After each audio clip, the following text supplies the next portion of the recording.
ሰበር ዜና የተፈራ ሆነ። ፋኖ የኦሮሚያን በር ጥሶ ገባ። የኦሮሚያ ልዩ ኃይል ካምፕ ላይ ድንገተኛ ጥቃት ፈጽሞ በርካቶችን ገድሏል። ጥቃቱን ተከትሎ በርካታ የኦሮሚያ ሚሊሻዎች ስለመገደላቸው ቢቢሲ ዘግቧል።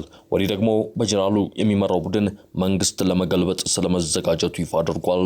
የአዲስ ፖስት ሚዲያ ነው። አሁን የተደመጡ ሰበር መረጃዎችን አጠናቅረን መጥተናል። እንደተለመደው ቪዲዮውን ላይክ አድርጋችሁ በመጀመር አብራችሁን ቆዩ። ዋናዎቹን እናስቀድማለን። የፋኖ ኃይል መብረቃዊ ያለውን ጥቃት በኦሮሚያ ፈጸመ።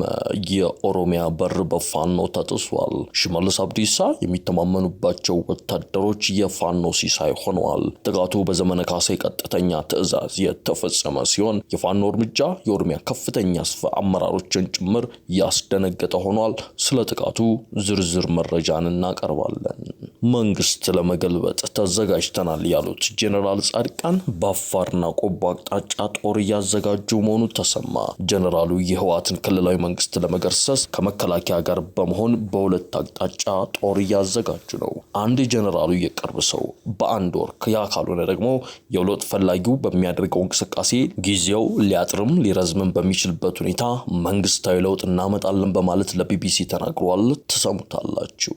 የሻዕቢያና ግብጽ አሰብ ላይ የተፈራረሙ ስምምነት ትኩረት ስቧል። አሰብ ላይ የግብጽ ጦር ሊገባ ነው። ግብጽ ኤርትራን የማትነካ ወዳጅ አድርገን እንቆጥራታለን ብላለች። አሰብ ላይ ያልታሰበ ነገር እየተፈጠረ ሲሆን የኢትዮጵያ ታሪካዊ ሀብት አሰብ ግብጽ እጅ ላይ ልትወድቅ ተቃርባለች። የካይሮ ጦር አሰብ ላይ ሊሰፍር ጠመንጃውን ወልውሎ አዘጋጅቷል። እልህ ምላጭ ያስውጣል እንዲሉ ኢትዮጵያ አሰብን በመጠየቋ ለዓመታት የካይሮ ፈረስ ሆኖ ያገለገለው ሻዕቢያ የግብጽ ተላላኪነቱን ያረጋገጠበትን እርምጃ ወስዷል። ይህም በቀጠናው ከባድ ትኩሳትን የፈጠረው እናስደምጣችኋለን። ትውልዳችሁ ቻናላችን ቤተሰቦች እነዚህና ሌሎች መረጃዎችን ይዘናል። እንደተለመደው እስከ መዝግጅታችን ፍጻሜ ድረስ አብራችሁን ቆዩ። አሁን ወደ ዝርዝሩ እናመራለን።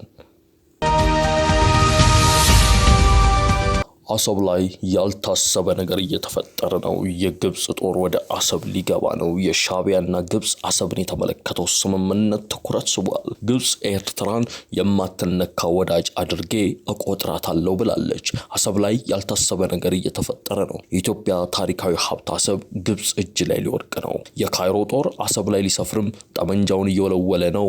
ጉዳዩ ለኢትዮጵያ እጅግ አስጨናቂ ሆኗል። በዚህ መሃል ነው የግብጽ የውጭ ጉዳይ ሚኒስቴር ዶክተር ባድር አብደላቲ በአስመራ በሰጡት ልዩ ቃለ ምልልስ ሀገራቸው ኤርትራን በግርግሮች በታመሰው የአፍሪካ ቀንድ ቀጠና ውስጥ ዋነኛ የሰላምና የረብሻ አልባነት ምሰሶ አድርጋ እንደምትመለከታት በይፋ ያስታወቁት አሰብንም ለማልማት ስለመስማማታቸው ተናግረዋል። ሚኒስቴሩ ይህን የገለጹት ከፕሬዝዳንት አብዱልፈታህ አልሲሲ የተላከው የሰላምታ የወንድማማችነትና የደጋፊነት መልእክት ለኤርትራው ፕሬዝዳንት ኢሳያስ አፈወርቂ ለማድረስ አስመልክቶ በሰጡት ማብራሪያ ላይ ነው። ግብጽ በፕሬዝዳንት ኢሳያስ አፈወርቂ የዲፕሎማሲ ጥበብ ግንኙነቶችን ሚዛናዊ በሆነ መንገድ በመምራትና ውጥረቶችን በማርገብ ረገድ ባላቸው ሚና ላይ ከፍ ያለ አድናቆት እንዳላትም የውጭ ጉዳይ ሚኒስቴሩ ገልጿል። በሁለቱ ሀገራት መሪዎች መካከል በቀይ ባህርና በአፍሪካ ቀንድ ጉዳዮች ላይ ወጥ የሆነ የጋራ ራዕይ መኖሩን የጠቆሙት ባድር አብደላቲ የግንኙነት በውይይት በህዝቦች የኑሮ ደረጃ መሻሻል እንዲሁም በኢኮኖሚያዊና ቴክኒካዊ ትብብሮች ላይ ያተኮረ ነው ብለዋል። ቀጠናው ተጨማሪ ችግሮችን የመሸከም አቅም እንደሌለው ገልጸው ካልታሰቡ ወታደራዊ ፍጥጫዎችና መድረሻቸው ከማይታወቁ የችኮላ ጀብዶች መታቀብ ይገባል ሲሉ ወደ ኢትዮጵያ ነጣጥረው ተኩሰዋል። የቀይ ባህርና የኤደን ባህረ ሰላጤ አስተዳደርም ሆነ የደህንነት ጥበቃ ጉዳይ በባህር ዳርቻ ላይ የሚገኙ ሀገራት ብቸኛ ኃላፊነት መሆኑን ግብጽና ኤርትራ ሙሉ ለሙሉ ይስማሙበታል ብለዋል። የጉዳይ ፍጹም ግልጽና ለድርድር የማይቀርብ ነው ብለዋል ባድር አብደላቲ። ይህ ማለት ኢትዮጵያ በቀይ ባህር ጉዳይ አይመለከታትም፣ የቀይ ባህር ጉዳይ የሚመለከተው ካይሮና አስመራን ብቻ ነው ማለታቸው ነው። በአሁኑ ወቅት በቀይ ባህር ዳርቻ ላይ በሚገኙ እንደ ሳውዲ አረቢያ፣ ኤሪትሪያ፣ ግብጽ፣ ዮርዳኖስ፣ የመንና ሶማሊያ ባሉ ሀገራት መካከል የቀይ ባህርና የኤደን ባህረ ሰላጤ አዋሳኝ የአረብና አፍሪካ ሀገራት ምክር ቤትን በአስቸኳይ ወደ ስራ ለማስገባት ሰፊ ውይይቶች እየተደረጉ መሆኑ ታው የዚህ ምክር ቤት ዋና መስሪያ ቤት በሳውዲ አረቢያ እንደሚሆን የገለጹት ባድር አብደላቲ የካውንስሉ መዋቅር በፍጥነት ወደ ተግባር እንዲገባ ጥረት እየተደረገ ነው ብለዋል። ይህም የቀይ ባህር ደህንነት በንግግር ብቻ ሳይሆን በገሃድ እንዲረጋገጥ የሚያስችል ነው ብለዋል። ከዚህም ባለፈ በባህር ዳርቻ ሀገራቱ የወደብ ትስስርና የሎጂስቲክ ትብብርን ለማጠናከር ግልጽ የሆኑ እቅዶች መኖራቸውን ጠቁመዋል። ከነዚህ ሀገራት ውጭ ያሉ ሌሎች አካላት በደህንነቱ ጉዳይ ላይ ጣልቃ እንዲገቡ እንደማይገባም በድጋሜ ማስጠንቀቂያቸውን ወደ አዲስ አበባ ልከዋል። መንግስት ለመገልበጥ ተዘጋጅተናል ያሉት ጀነራል ጻድቃን በአፋርና ቆቦ አቅጣጫ ጦር እያዘጋጁ ስለመሆኑ አንድ መረጃ ወጣ። ጀነራሉ የህወሓትን ክልላዊ መንግስት ለመገርሰስ ከመከላከያ ጋር በመሆን በሁለት አቅጣጫ ጦር እያዘጋጁ ነውም ተብሏል። አንድ የጀነራሉ የቅርብ ሰው በአንድ ወር ያካልሆነ ደግሞ አዲስ ያደራጀን ቡድን በሚያደርገው እንቅስቃሴ ጊዜው ሊያጥርም ሊረዝም በሚችልበት ሁኔታ መንግስታዊ ለውጥ እናመጣለን ሲሉ ለቢቢሲ ተናግረዋል። ባለፈው እሁድ በአዲስ አበባ የተመሰረተው ራሱን የትግራይ የሰላምና የለውጥ ምክር ቤት ብሎ የመሰረተው አደረጃጀት ከዓላማዎቹ መካከል አንዱ በመፈንቅለ መንግስት ትግራይን የተቆጣጠረውን ኃይል ማስወገድ ነው ሲል ለቢቢሲ ገልጿል። የፓርቲው የሚዲያና ኮሚኒኬሽን አስተባባሪ የሆኑት ብርሃን ገብረኢየሱስ ለቢቢሲ እንደተናገሩት የለውጥ ፈላጊዎች እንቅስቃሴ የተባለ ቡድን ከተለያዩ ፓርቲዎች፣ ታዋቂ ግለሰቦችና ተጽዕኖ ፈጣሪዎች ተወጣጥቶ በትግራይ መሰረታዊ ለውጥ ለማምጣት ላለፉት 7 ወራት ሲመክር ነበር ብለዋል። እነዚህ የለውጥ ፈላጊዎች በምርጫ ቦርድ እውቅና ያገኙ 4 ፓርቲዎች እንዲሁም ታዋቂ ሰዎች መሆናቸውን ጨምረው ገልጸዋል። አክለውም የለውጥ ፈላጊ ኃይሎች የተባለው ቡድን ወደ ምክር ቤት ሲያድግ በክልሉ የሚገኙ ከተጽዕኖ ፈጣሪዎች ወደ 7 የሚሆኑ በክልሉ የሚንቀሳቀሱ የፖለቲካ ፓርቲዎች፣ ታዋቂ ሰዎች፣ የሚዲያ አካላት፣ ማህበራትን አካቶ ባለፈው እሁድ የተመሰረተው ስምረት ፓርቲ በትግራይ ክልል ተመዝግበው ከሚንቀሳቀሱ ባይቶና፣ አረና፣ ትንሳኤ ሰባ እንደርታና ከሌሎች ፖለቲካ ፓርቲዎች እንዲሁም ከሲቪክ ማህበረሰቦች ጋር በመሆን የትግራይ ሰላምና ለውጥ ምክር ቤትን አቋቁመዋል። ከአሁን በኋላ የትግራይ ህዝብ አሁን ባለበት ሁኔታ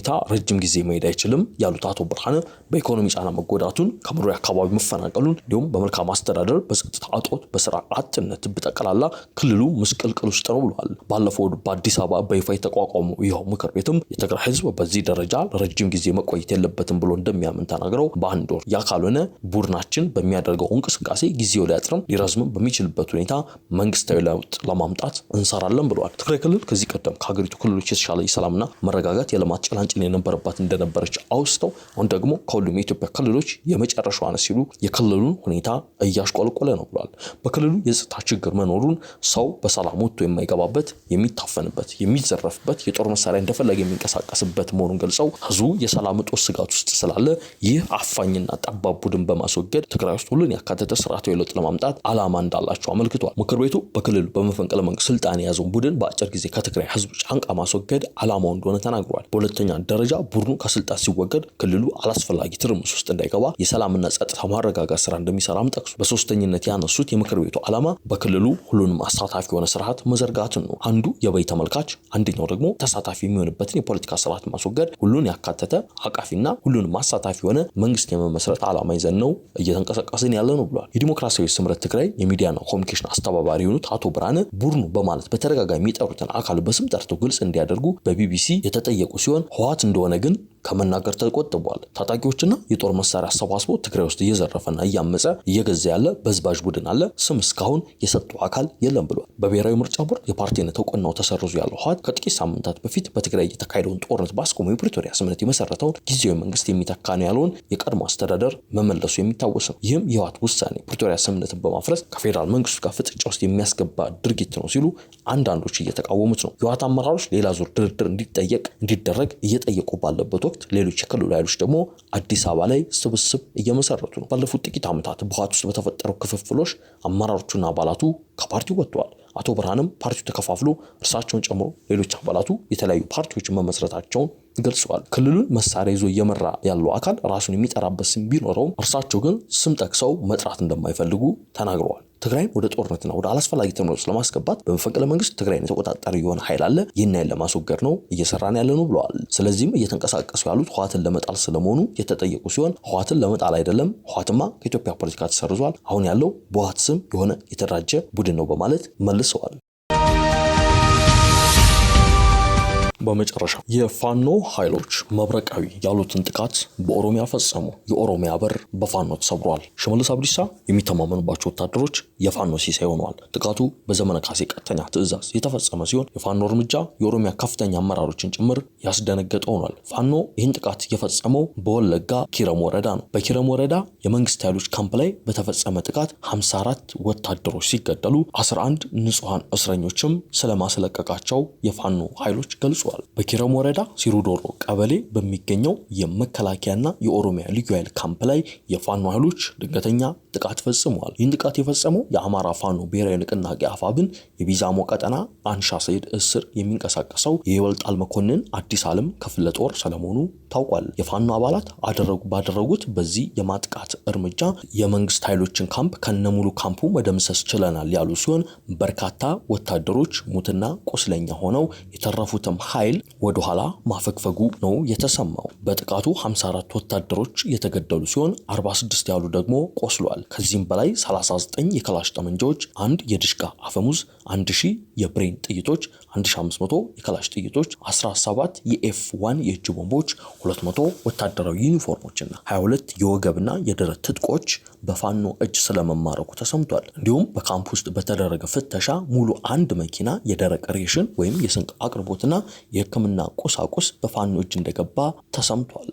ይህ በእንዲህ እንዳለ ላምኪን ኢንስቲትዩት የተባለ ዓለም አቀፍ የጄኖሳይድ ተከላካይ ተቋም የአማራ ክልልን ነባራዊ ሁኔታ በተመለከተ አነጋጋሪ ሪፖርት ይዞ ወጥቷል። በ3 ዓመቱ የአማራ ክልል ጦርነት የኢትዮጵያ መንግስትና የአማራ ታጣቂዎች በክልሉ የተለያየ አቋም ይዘው እንደሚገኙ አመላክቷል። በከተሞች ሰላማዊ ሰልፍ የተጀመረ ትግል አሁን ከተሞች የጦርነት ማዕከልነት እንደሆኑና እስከ ሚያዝያ 2018 በሺዎች የሚቆጠሩ ንጹሃን ዜጎች በግፍ መገደላቸውን ገልጿል። በኢትዮጵያ መንግስት በአማራ ህዝብ ላይ ጄኖሳይድ እየፈጸመ መሆኑ በተባበሩት መንግስታት የሰብአዊ መብቶች ከፍተኛ ኮሚሽነር ቢሮ የወጣው መረጃ አስረድቷል ያለው ይኸው የተቋሙ ሰነድ ጾታዊ ጥቃት፣ የዘፈቀደ ስርዓት፣ አፈና፣ በግዳጅ መሰወር፣ ንብረት ማውደምና ማሰቃየት በአማራ ክልል ላይ የኢትዮጵያ መንግስት ታጣቂዎች ሁነኛ መገለጫ ሆነዋል ብሏል። በእግረኛ ወታደሮች ከሚደረጉ ጥፋቶች ጎን ለጎን ከአየር የሚወረወሩ ቦምቦችና የሰው አልባ አውሮፕላኖች እንዲሁም በሜካናይዝድ የሚወረወሩ አረሮች በአማራ ህዝብ ከፍተኛ ሞትና መፈናቀል እያስከተለ ነው ብሏል። የአማራ ክልልን ለማጥቃት ብሔር ተኮር ስድቦችን ጨምሮ ከ8 ዓመት ህጻናት